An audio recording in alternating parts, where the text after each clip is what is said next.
ఎప్పుడు నిశ్శబ్దంగా ఆదుకోవడం పవన్ కళ్యాణ్ ప్రత్యేకత. వందలాది వేలాది ప్రాణాలు పవన్ సాయంతో కాపాడబడ్డాయంటే అతిశయోక్తి కాదు. సాయం పొందిన వారు ఇప్పటికీ ఆయన గొప్పతనం కొనియాడుతూనే ఉంటారు.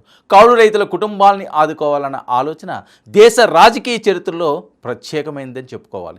ఎప్పుడూ జనంలో ఉంటాడు, జనంలో ఒక్కడిగా ఆలోచిస్తాడు. ఇక సినిమాలు లేదా రాజకీయాలు ఎక్కడ ఉన్న సామాన్యుల కోసం పోరాటం. చిన్నప్పటి నుంచి దాతృత్వం కలిగిన వ్యక్తి. వృద్ధాశ్రమాలు, అనాథ శరణాలయాలు, ప్రకృతి వైపరీత్యాల బాధితులకు సాయం, సీఎం పీఎం సహాయ నిధులకు విరాళాలు ఇచ్చేవారు. రైతులు ఆపదల్లో ఉన్న ప్రజలకు నిరంతర సాయం, తనకంటూ ఏది ఉంచుకోకుండా ప్రజల కోసం అంకితం చేసిన పవన్ కళ్యాణ్. కష్టాల్లో ఉన్న వారి కోసం సర్వస్వం ధారపోయడం, అన్యాయాన్ని ఎదిరించడం, బాధితులకు అండగా ఉండడం, కుల మతాలకు అతీతంగా కోట్లాది అభిమానులు. సేవా గుణం, నిరాడంబరత పవన్ కళ్యాణ్కు ప్రత్యేకంగా నిలిపాయి. డబ్బు ప్రజల కోసం ఖర్చు చేస్తారు,